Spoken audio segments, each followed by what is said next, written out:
Agalanenga timu wakijja kuvayo bulungi ng'abantu bakola ki nga baagala naye obutume buno tubutwale mu maaso tulusubire ffenna mu kitambiro kino obubaka bwe tufunye okufaananako Malitini omwepisikoopi ono wetuwazi yalaba okwagala eri abaavu ennaku zino bagera bagala bifaana amalwaliro gammwe nga gasaba ssente nnyingi kozirya eddagala basabayo sabe eddagala lyo ligula ki ssente nnyingi nawe n'owulira ng'owulira nti mubutuufu ezirijjayo ate era ng'olaba omuntu alyetaaga era naye alina kusasula akasente nga kawerako kati tukole tutya tujja kusigala nga tuweereza abantu amalwaliro gano galiwo okulaba nti nno omuntu owa wansi ayambibwa kyova olaba neeno gyeriri nti St. Francis omutima ogwa Francis liyamba abo naye ate era wateekeddwa okubaawo ekikolebwa ekiweebwayo kubanga eddagala liri ku buseere abasawo nabo baataaga okubeerawo ebyuma byetaaga okugula kale nokulabira ku mati ne watuwati tweyongera okuyamba bannaffe mu mbeera zonna ze tusaana basange era beeyagalire mu kujjanjabibwa wano nga tubafaako abateesobola mu mbeera zonna ezisoboka. Omukama abeere nammwe. Mpita Dr. Okello ndi omu ku dokita akola mu St. Francis Nkokonjeru Hospital. Luno olunaku olunaku lwa ddwaliro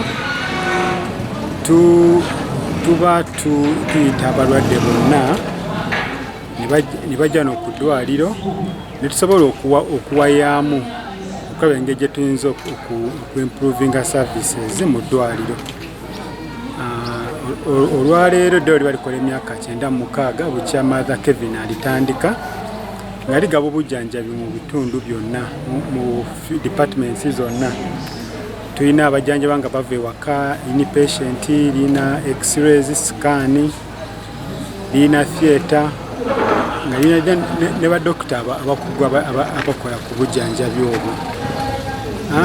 Kyakyanyi kyasinza okubeera kwa lino ddwaliro lya private not for profit libamu olumu bakyajingamu kasente naye ebiseera ebisinga olumu osanga abalwadde tebasobola sente ziba zitowerera olumu.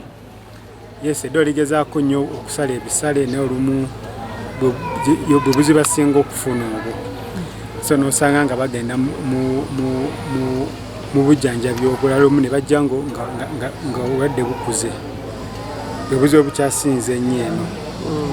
Kati amagenzo okuwa abalwadde ebiseera ebisinga obulwadde esente z'obulwadde zisinzira omulwadde waabwe butuuse. Kati ng'okugeza olwo balina omusujja gw'ensiri n'ajja nga bwakatandika n'akeberebwa ajja kumira empeka abeere bulungi. Naye bw'aba nga agayadde olumu badde ne bukula ojja kwesanga nga yeetaaga musaayi olumu nga yeetaaga kitanda n'alwawo nnyo. Then enkola endala olumu eyinza okukendeeza ku bisale gye tuyita insurance schemes. Katono ku ddwaliro waliwo IML ne GA ezigaba insurance ekola wano. So eyamba abantu ne bateekayo ssente balina omutima gwe bateekayo buli mwaka then wajja n'ajjanjabibwa n'aba nga akola ki ng'ezo ssente ng'ekampani ebemusasulira. So kiyambako olumu ebiga tebiraganye olumu n'okufuna obujjanjabi kojja kwesanga tadde emitwalo nga 5 obujjanjabi bafunye omwaka busukka mitwalo 5. Father Pius Nonda, Diocesan Health Coordinator, Lugazi Diocese. Tuli wano Nkokonjeru, mu ya St. Francis, mulimu ogw'okutumbula eby'obulamu naddala mu kitundu kino eddwaliro ekiweerezaamu. Tugenderera leero okukuza olunaku luno abantu awamu okukwatagana abalwadde, abajjanjabi, abasawo n'ababayamba ku ddwaliro okulaba nti ebyobulamu mu kitundu kino byeyongera mu maaso.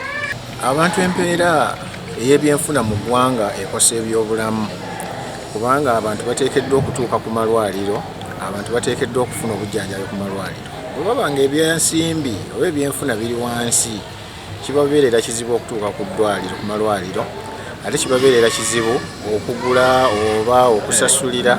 Kibakosa abantu okufuna ebyetaagisa okubeera nga balamu eddagala naki. Ng'emumanyi amalwaliro gaffe gano gakereziya gayamba naddala omuntu owa wansi ate omuntu owa wansi embeera bwe munyiga ennyo n'okujja ku ddwaliro kiba kizibu. ate era n'ensimbi bwe zitabaamu mu nsawo era n'eddagala nekibeera kizibu okulisasulira. Kale awo nno embeera eriwo kati gye boogera ey'ekonomi ereetera abantu baffe okulaba nti nno tebatuuka okufuna obujjanjabi obutuufu, kubanga abasawo era nabo balina okusasulwa, eddagala lirina okugulibwa, ebikozesebwa. Kale tukubiriza gavumenti eyongere okujja okutuyamba era naffe tujja kwongera okukolagana nayo tuyambe omuntu owa wansi kubanga era mulimu gwayo. Amanya nze Dr. Richard Bosa, nze nkola ku by'obulamu buyikwe district. Nga district bwe tuliyimiridde tuyibiridde mu mbeera simbi nnyo ebyobulamu kuba tulina amalwaliro agawerako, tulina hospitals 5 mu buyikwe district, tulina amalwaliro mangi ddala nga tuweza amalwaliro kati agasukka mu 65.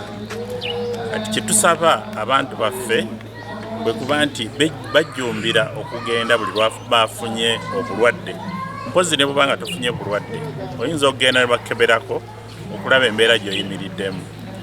Era nga ekyabantu okugenda okuba nti beegulirayo obulagala obutonotono buli kalwadde kafunye neyejjanjaba yekka, ekintu ekyo tekyalibadde kirungi kubanga oluusi bw'ofuna omusujja oba mutwe kiyinza okuba nga kiraga obulwadde bunene nnyo obuli emabega bw'obubonero bw'oba ofunye. Era nga tusaba nti kyali etaaza okgenda mu ddwaliro ne bakebera ne bamanya ekika ky'omusujja kikyo ky'ofunye ne bakuwa obujjanjabi bw'olina okufuna obugendera ku bulwadde bw'oba balabye. So nkubiriza bannabuyikwe bonna oba bannayuganda ffenna twejjemu oba tufune omutima ogw'okgendanga mu ddwaliro okutukebera n'okutujjanjaba obulungi ebirwadde bye tuba tufunye. Emirundi mingi gavumenti egabye mosquito nets ez'obwereere abantu ne batuuka n'okuzibatwalira ewaka, naye omusujja gw'ensiri kyekimu ku bizibu simanyi oba bwe kiri naye bwe baŋŋambye. Lwaki ensonga eno ekyali y'amaanyi? Ensonga y'omusujja gw'ensiri y'amaanyi olw'okuba nti abantu baffe baba beetaaga okwongera buli kiseera okujjukizibwa okuba nti kubanga n'ebiseera bye tugoba obutimba bw'ensiri abantu bangi tebajja kubufuna, ate ababufunye oluusi ne batakubukozesa mu nkola ennungi.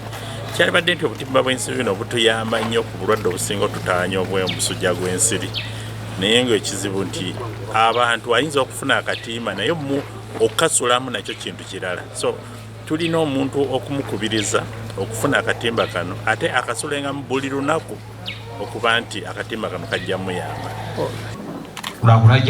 lwakulagajjalira bulamu bwe. Yaganda ng'ogenda eri abasawo awo nno abantu b'ekyalo kino wabiduuku n'ewalala twagale obulamu bwaffe kuba Katonda ajja tubuuza ku myaka 4 lwaki osibangu eno okyalina obuvunaanyizibwa obulala bw'olina ku nsi. Twagale obulamu bwaffe tukolagane n'abasawo ab'eddwaliro lino, mubalaba abasinga bakyali bavubuka bamanyi bingi, tuleme kgenda mu basawo bannakinnansi oba basawo abaganda. Ekyokubiri eddwaliro lino nga liweza emyaka 96 lisigaza emyaka 4 okuweza emyaka 10. Tusabe ndi gye bujja mu maaso tusobola okufunayo biwandigambye ebyuma ebyekisire ebisobola okukebejja abantu okusingawo ate n'ebintu ebirala. Nebaza abateeseteese olunaku luno ate n'abasawo bonna abakulufu okulaba nti eddwaliro liyimirirawo. Omukama abankuumire. Twagala okubeebaza mwenna abatuwagidde. Eddwaliro lino lyateekebwawo olw'obulungi bwaffe, tulijjumbire era tulyeyambise. Emirundi egisinga tufiirwa abantu baffe nga Father Chaplain wayogedde nga tebandibadde tebandifudde, naye oli atuuka eyo n'akozesa ebiddagala naye ng'ekintu ekimuluma kyangu nnyo okukebera. Basaba obulamu bwaffe tubuleme kubujjagalira, tubufeeko bwe tujja okusobola okubeera abalamu. Amanya agange bampita Musawo Christine Kizito nga nkola ne St. Francis Nkokonjeru Hospital. Tubulire ku kampo eno abantu bavuddewa biki ebisinga otawanya abalwadde? Kampo eno tukitandise olwaleero nga ya nnaku 2 abantu bavudde mu Nkokonjeru Town Council, n'ebyalo ebiriranyeewo tulina Kikwayi, Ngogwe, Ensonga, Kigenda, Mulajje n'okwetoolera n'ebyalo byonna byonna ebiriranyeewo awo. Naye ng'okusinga omusujja gw'ensiri gubadde mungi mu matu twakafuna. Then abalala abatawanyizibwa ulcers, abamu balina endwadde z'ensusu n'ebifuba, abantu bakyakolola era ng'abamu tubaggyeko hospital mukebera for TB. Tukyalina results zaabwe zifuna naye nga basically okusinga malaria abadde atawanya nnyo abantu.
Mukama Katonda waffe tukuze ebirabo bino byetukuweereza n'essanyu ku lunaku lw'amalitiya omutuukirivu okubeera by'obulamu bwaffe bulungamizibwa mu bitugu obubi ne mu bitugu obulungi.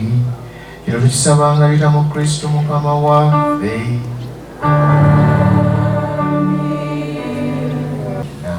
Anti omwe mmiri gwange ogunaaweebwayo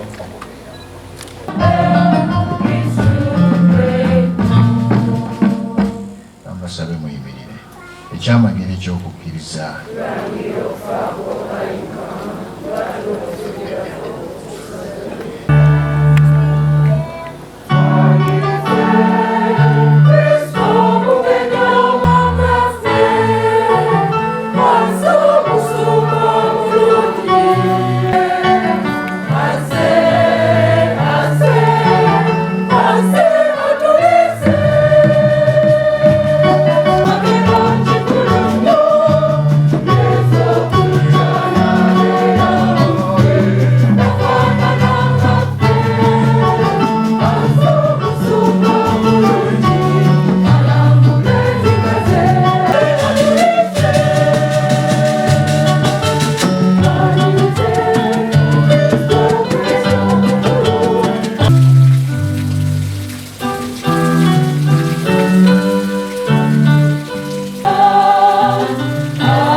tulina ekirwadde ky'Ebola. Ebola nnyo okujjanjaba okusinga COVID. Lwaki? Ogenda okumanya nti Ebola yakuluma okwambala ebyambalo ebibataasa okufuna akawuka bamutaasa naye nga bakola tugamba emigisa obaosigazza awo n'ebigere. Tugenda okulaba nga bino bigenda biggwaawo, ekigere tekiriiko. Muyigendereze. Tulina emisujja gw'enkaka ennaku zino mungi n'ebika by'emisujja egigwa mu kategori eyo. Ku program nzizaako hospital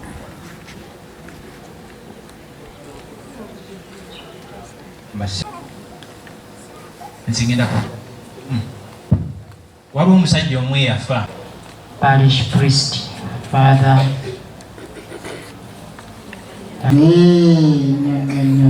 nfune emikwano. So tulinayo ne dance oba mumwesiga mumwagala tuteekateeka. Amiina. Medical director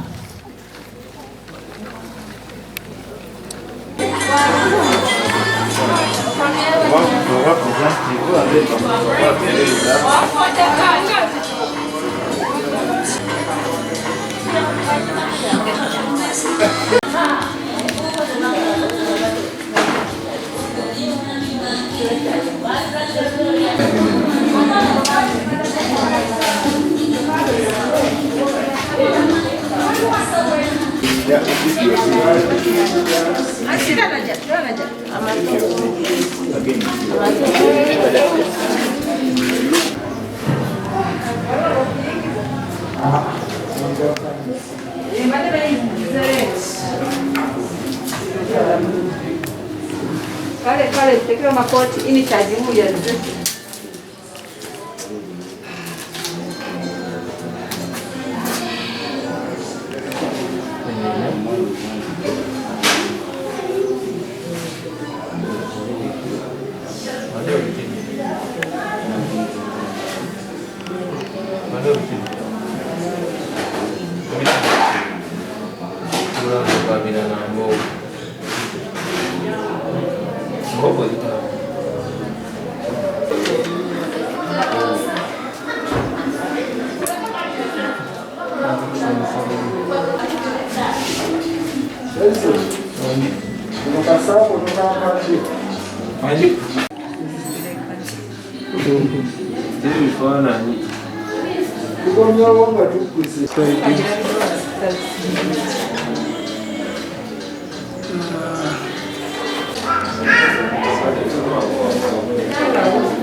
Bampeko ku stethoscope. Akolora.